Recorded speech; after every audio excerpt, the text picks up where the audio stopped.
Well, good morning, or afternoon, I guess. It's past noon for me. I had to take apart my speedometer cable and where it goes into the transmission. I just wanted to see what was going on with that. Anyways, it uses a reducer ratio. I don't know what you call this. Hooks up. This actually screws in the transmission, and my cable goes into this, and it does it so different wheel sizes, different transmissions, this will adapt it so they all work. Use the transmission shop can figure out what it is. Mine is that ratio right there, you can see it. Anyways, when I took it apart, I had found this piece inside this right here. It was right inside there. See a little that little notch right there. That's kind of how this goes in right there. And then I looked into the transmission where the gear is, and I seen this. And I had to fish that out with magnets and stuff. Little screw that would go inside with the magnet on the screw to help pull this out of the tube.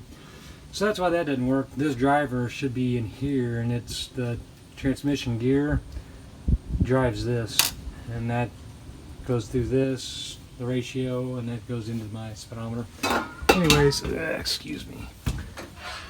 I needed that going because I don't like, I like the satellite speedometer. It's better than nothing, but it doesn't have access to the odometer, and it's not this isn't that complicated to fix anyways.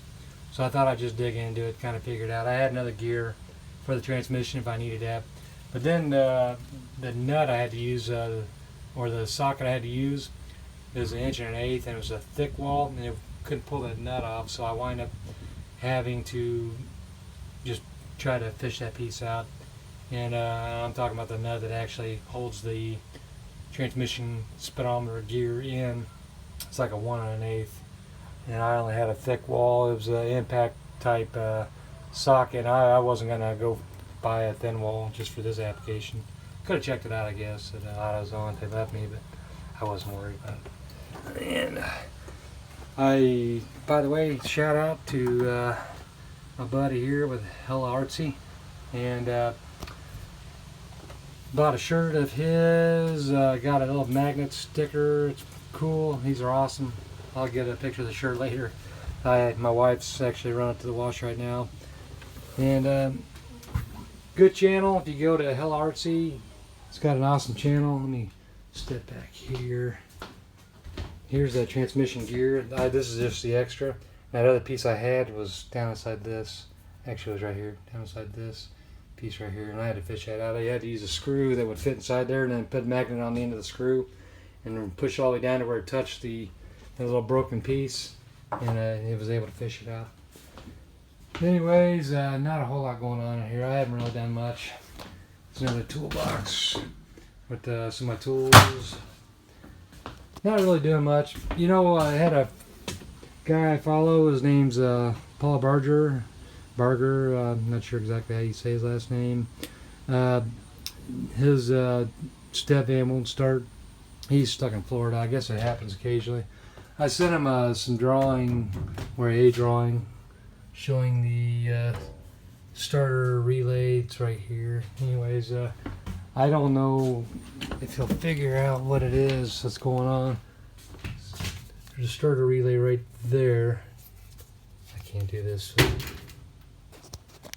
Right there. And anyways, it's tied into his ignition switch. I don't know what his problem is. I hope that's what it is, but like with mine, let me walk around the other side here. Oh, got the pliers. There is a neutral safety switch, aka starter interlock, and mine is this green one right here. And so it knows when I push in that it's not going to be started in gear because they don't want someone to get run over. And his doesn't have that. He said there's like a square piece with nothing in it, I guess. And so I don't know if maybe he's talking about the bumper or if that piece up there is actually gone. And I'm not even sure what his vehicle is, if it's a Ford or a Chevy, because they're all kind of different. So if it won't start and you know you got a good battery, I check the neutral safety switch, push it on the clutch.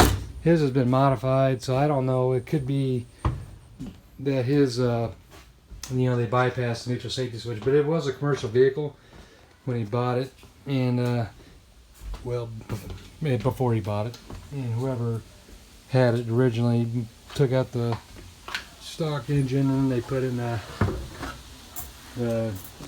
4-cylinder 4BT, or what do you call it, the diesel one, BTB, I guess. I don't know what they call the Cummins 4-cylinder. Anyways, yeah, so he's gonna have to go through that. But sometimes those diesels, they're weird. If it's a bastard type of setup, I mean, they could still have a relay in there that requires 12 volt. That would guarantee that the glow plugs would actually heat up all the way before it would start. And so I don't know what his original problem was. He replaced the starter. The starter tested bad. And so it's kind of one of those things that I didn't see it actually not work. So maybe the starter was working well enough to have started, but it was something else that caused it. But you gotta watch those. And I wanted to mention this. My son's minivan, he needed a jump start, so I drive all the way out there to where he's at, and it started up before I even jump started it. And so we don't know, I don't know, the battery had kind of charged itself up enough to go one more time. So by the time I got out, I was kind of mad. It's like, gosh, I drove all the way out here. And that's what you do for kids. And so we went ahead and started leaving. Here, I'm gonna turn this around. We went ahead and started leaving to come back home, and my son called me and he's like, hey, my lights are starting to go dim while he was driving. So I knew right there that it was a problem with the alternator, because your battery usually is just 12 volts. It will start the vehicle, and then it'll run some accessories, but while your vehicle's running, it should run off the alternator, and it's usually 13, 14 volts that your alternator should put out. Maybe a little more, maybe a little bit less. And that's how I figured out I had the wrong alternator on this vehicle, because it was putting out about 18, 19 volts, and it's like, that's not right. And so I did some research and figured out that I had a, well, you know, I tested the alternator several times on this vehicle and it tested fine. And so I figured out that my alternator that I had on here that came with the engine I just put in was it was an externally regulated. So I didn't have an external regulator to throttle down the voltage. And so I had to put the old alternator that came out the V8, and they bolted up the same way. It wasn't no problem. And so, let me get the light out here. That's kind of irritating. And so, anyway, so then I put the other one on for mine, and it was the internally regulated. I did another video on that, so I'm not going to go to the whole spill on it. But so my son, I had to have his vehicle towed into my city, and they just parked it out in my driveway. And so I replaced that. But my point I was trying to get at before I went off on this wild tangent was that I took the alternator to AutoZone. I love AutoZone, so I'm not knocking them, but you know, 3 times my son's alternator tested good, and it wasn't. I know it wasn't, because it wasn't putting out 14 volts. When I was able to jump start the vehicle, it would just 12, 11, 10, 9, and so I know the alternator wasn't putting it out. And you know, you can move the meter from the poles of the battery or to the clamps, and that'll tell you if you got a good connection between the post and the clamps. But I knew his alternator was bad, so I thought, well, I'll just take the battery out too, and we'll just double check it. So I went to Advanced Auto Parts, and I thought, well, I'll let them test the alternator too. They were right next door to AutoZone, and all 3 times failed. And I knew, you know, that's what it was. This is for my son's minivan. And so I went ahead and bought a new alternator, put it in. I had to actually get the alternator from AutoZone, and it turned out that it was bad, and it's what was wrong. And I don't know if their machine just wasn't calibrated, wasn't testing right, or maybe she had the wrong parameters. But anyway, so I went ahead and swapped that out. But my point being is, you know, you can't trust all the testing they do. And so with, you know, Brett Trucker taking his alternator or his starter to AutoZone or wherever he took it, Napa, they tested it. It was bad. It failed the test. but it doesn't mean that was the problem with his vehicle. And so he may have had some other thing going on before he, you know, had to replace that starter. And I'm not saying the starter wasn't bad, but, you know, he might have had an underlying problem.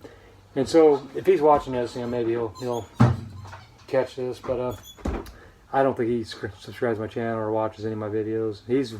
He's light years beyond me with this whole Stepvan thing. So, and he's got the power of Mill Supply behind him. You know, Mill Supply is a great outfit. I buy a lot of stuff for them too. I try to buy local as much as possible, but Mill Supply has a lot of Stepvan parts and a lot of oddball things that you just can't find anywhere.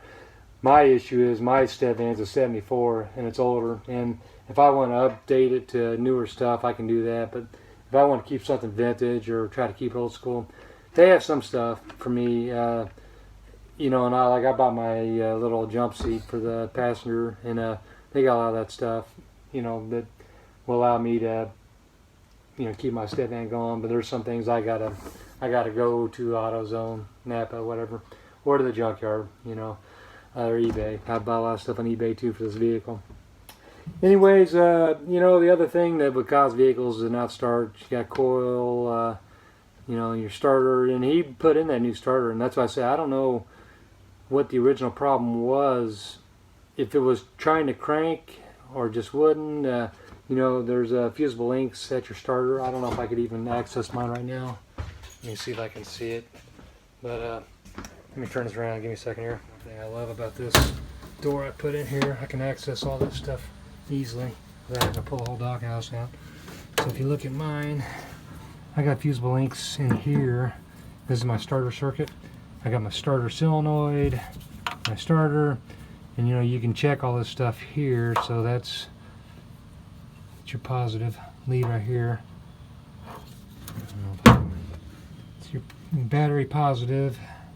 Then you got your other accessories right here and there. But you do have a fusible link in some of these. Mine I actually replaced, put a fuse in there. Can you see? It's like 5 amp fuse, whatever they recommend. That's what I did. I had to put my glasses on. Yeah, 5 amp fuse. I don't know where my cap is. I need to find that cap that goes on that. But you know, Paul Barger, he'll figure it out. He's got a lot of resources. He works on a lot of vehicles too. A new fuel pump. Anyways, you got your starter. You got your coil. I have my coil actually on a switch, so I can do stuff with my key on and not have to worry about burning my points up my distributor. And so you got a condenser, but his problem is won't even try to crank. So I'm thinking it's between the battery, the switch, and his starter. And so I'm thinking neutral safety switch, the wiring somewhere. It's usually under the dash. I've had issues where I pulled wires that were underneath on my pedal. You can't see under here. I got a whole mess. I need to rerun this differently. I got a vacuum hose I was going to put in for my vacuum gauges. Haven't got around to it. But I've pulled these wires before with my pedal. Accidentally hit it and unplugged them. Had that problem before too.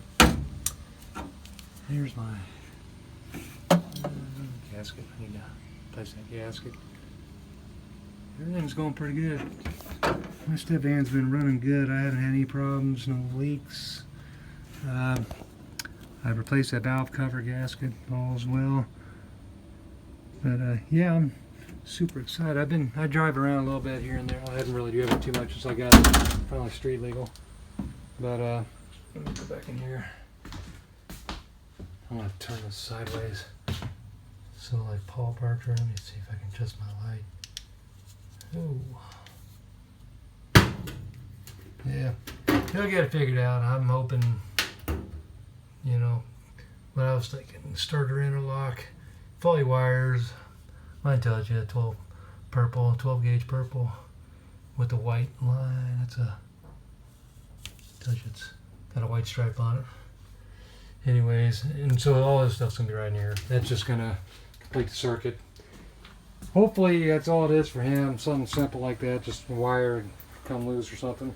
I don't know. It's kind of one of those things that his vehicle's been modified, so who knows what they'll find. I'm sure it's something simple that he just overlooking. Happens to me all the time.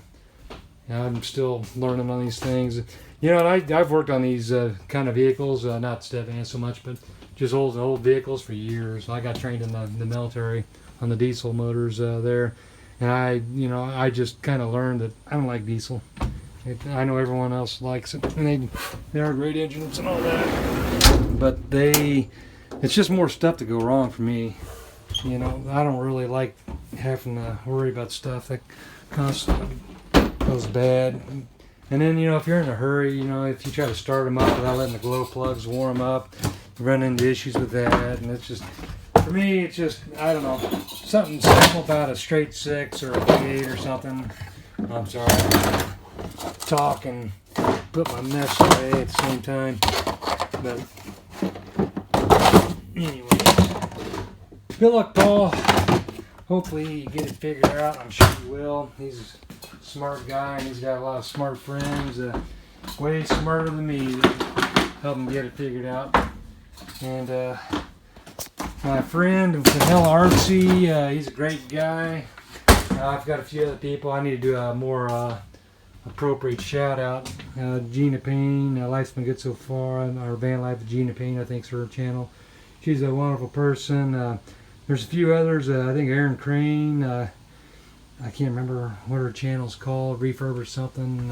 Gosh, I don't remember. She has a swap vehicle, an old swap vehicle. She's switching into turning it into a tiny home. Anyways, that's all I got right now. I just haven't posted anything in a while. Wanted to talk about some technical stuff. Kind of talk about some of the stuff I've been doing on mine. Everything runs good right now on mine. I just want that speedometer fixed. I like that satellite thing, but I'd rather have a real speedometer. Anyways, that's all I got. Thanks for tuning in. I'll talk to y'all later. Bye-bye.